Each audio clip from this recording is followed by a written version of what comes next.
Hello students, ये video है for class 11th and chapter है chemical bonding and molecular structure which is chapter number 4। Now इस video में हम पढ़ेंगे वैलेंस बॉन्ड थ्योरी के बारे में। नाउ लुईस अप्रोच जो आप लोगों ने पढ़ा भी है ना, लुईस अप्रोच में इट हेल्प इसे मदद की है in writing the structure of molecule कि किस तरीके से मॉलिक्यूल के स्ट्रक्चर लिखे जाते हैं वो हमें लुईस अप्रोच से पता लगता है। पर ये कई जगह पर इसकी लिमिटेशन भी है। लिमिटेशंस क्या हैं? First, it failed to explain the formation of chemical bond. ये केमिकल बॉन्ड किस तरीके से बनते हैं उसको एक्सप्लेन नहीं कर पाया। दूसरा, ये रीज़न नहीं दे पाया कि बॉन्ड एसोसिएशन एंथैल्पी और बॉन्ड लेंथ मॉलिक्यूल्स के अंदर, ये जो दो टर्म्स मैंने आपको कहे हैं, bond association enthalpy and bond length molecules के अंदर, इनमें डिफरेंस क्यों होता है वो समझा नहीं पाया। Molecules like hydrogen, fluorine. अब दोनों की बॉन्ड एसोसिएशन एंथैल्पी देखते हैं। 435.8 किलो जूल पर मोल फॉर H2 मॉलिक्यूल और F2 के लिए है 150.6 किलो जूल पर मोल।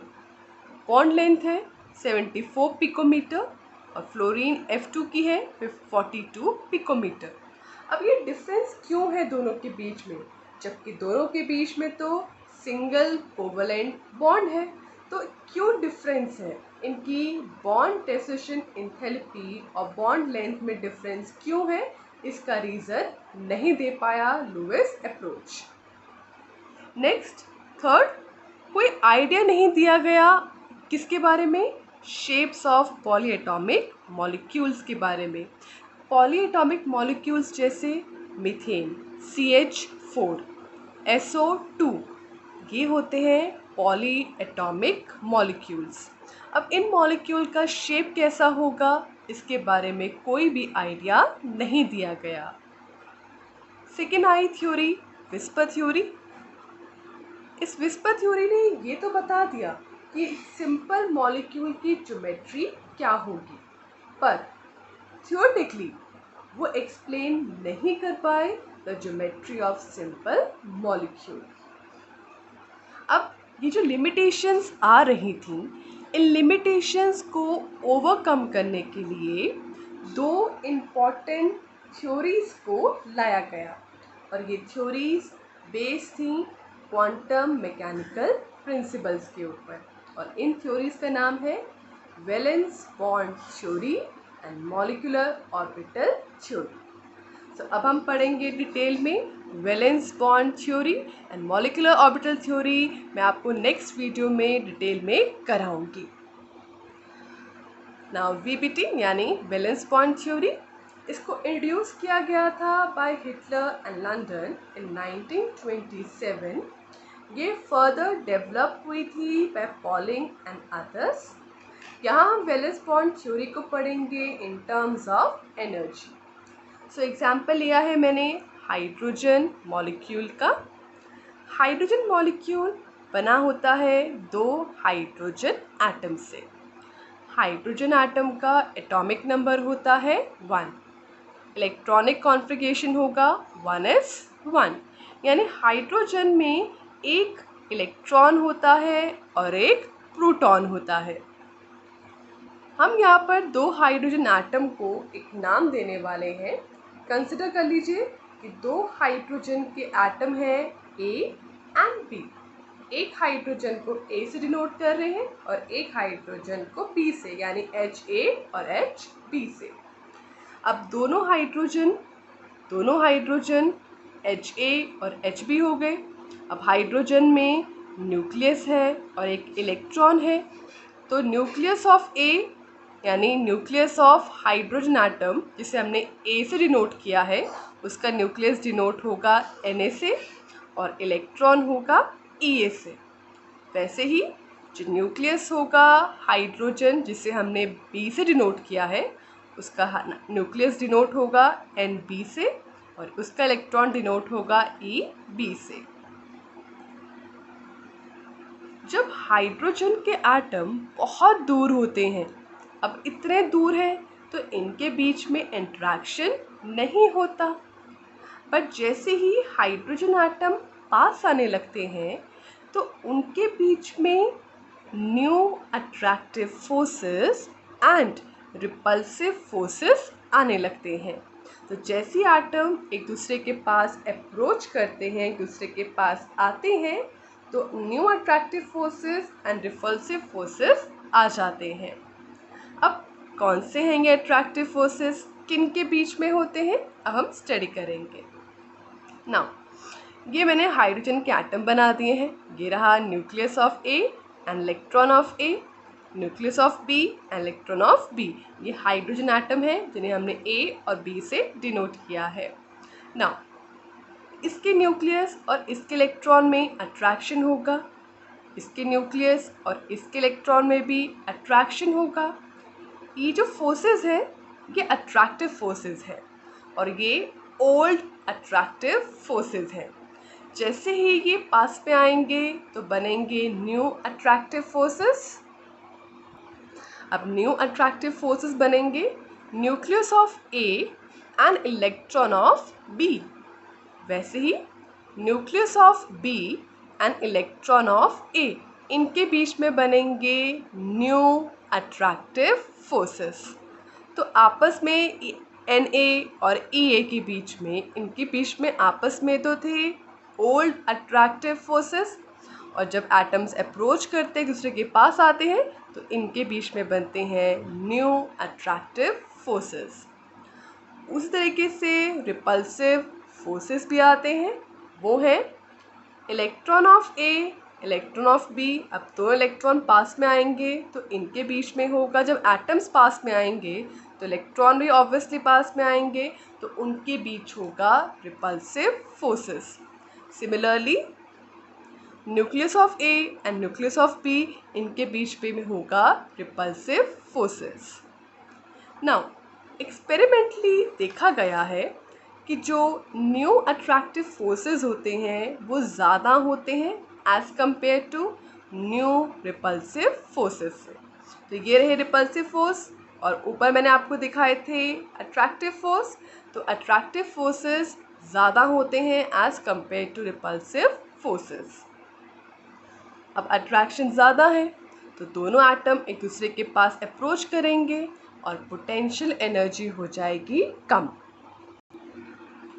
अल्टीमेटली एक ऐसी स्टेज आएगी जहाँ पर net force of attraction balance कर देगा फोर्स ऑफ रिपल्शन को, यानी दोनों बैलेंस हो जाएंगे एक तरह से।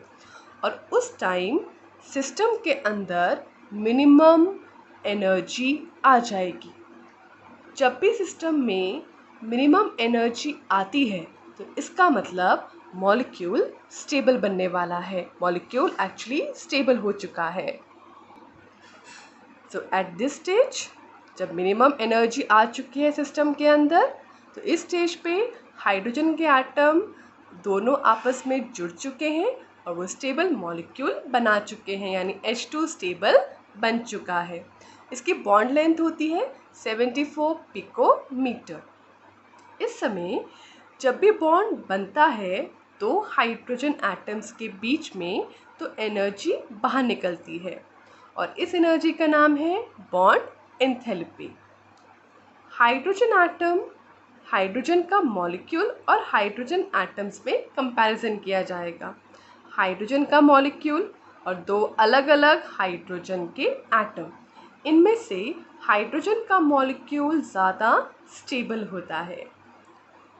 अगर हाइड्रोजन के मॉलिक्यूल को हाइड्रोजन के एटम में तोड़ना है तो एनर्जी रिक्वायर्ड होगी, और वो एनर्जी रिक्वायर्ड कितनी होती है 435.8 किलो जूल पर मोल।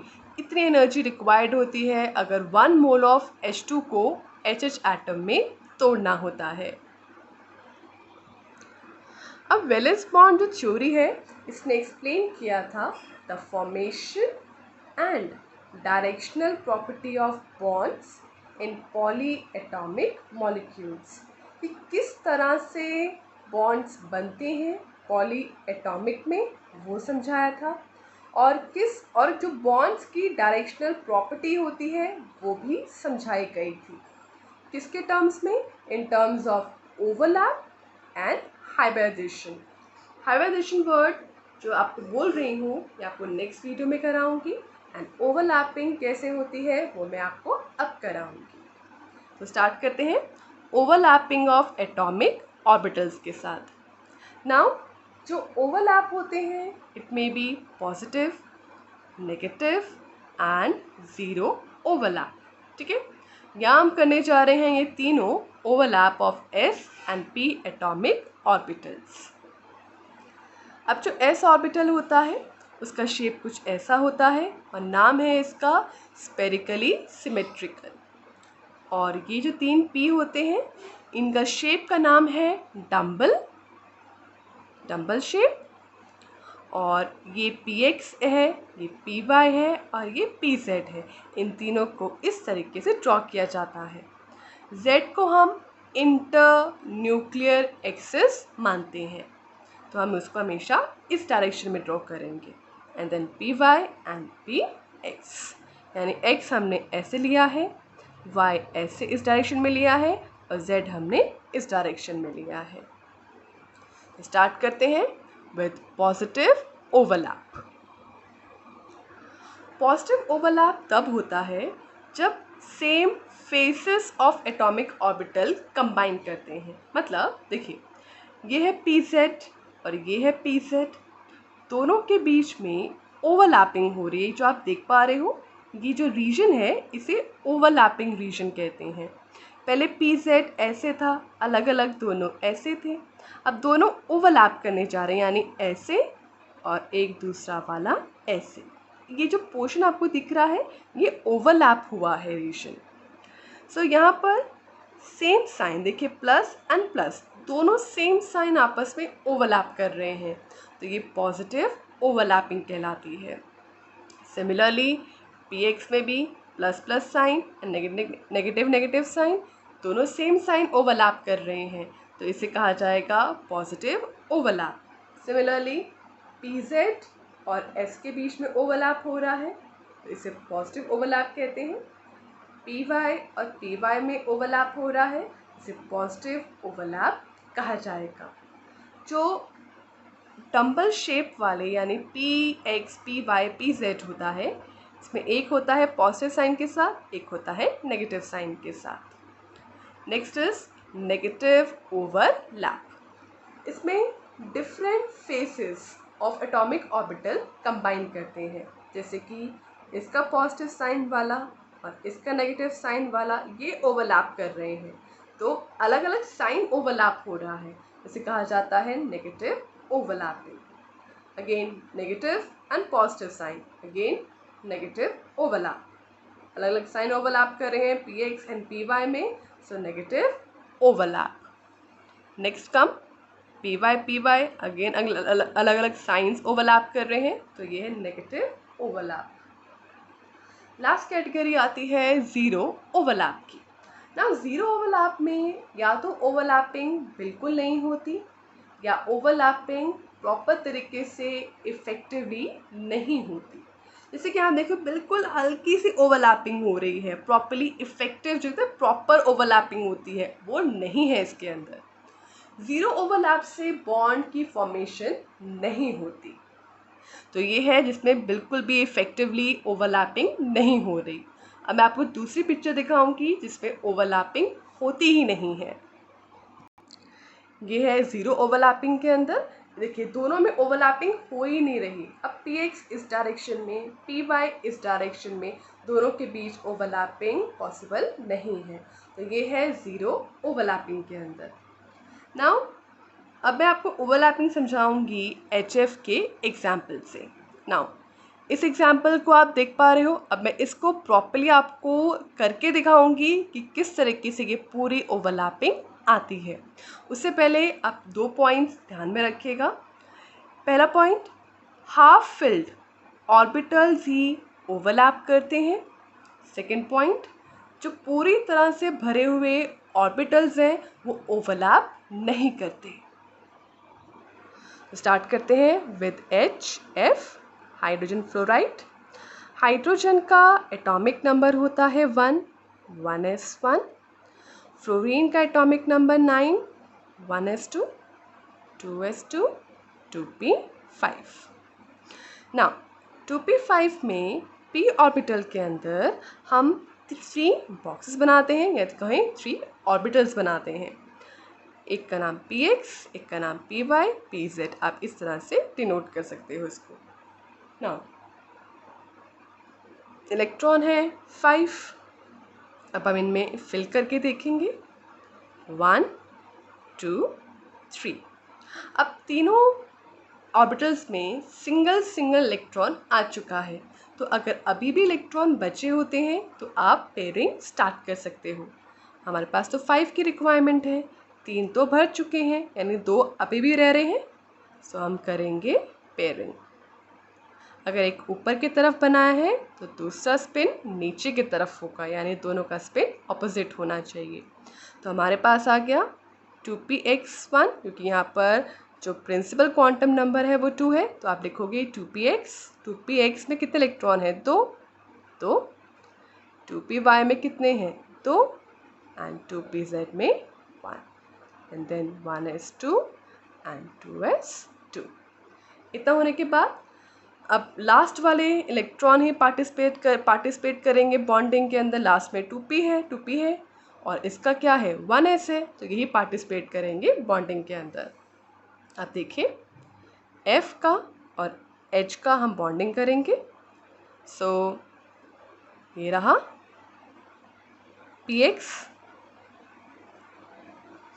अब पहले हम pz बना लेते हैं और फिर हम बनाएंगे py को, ठीक है।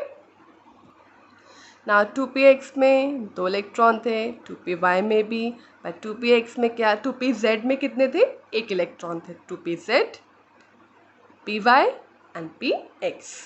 अब sh में है सिर्फ s ऑर्बिटल, ये रहा, ठीक है।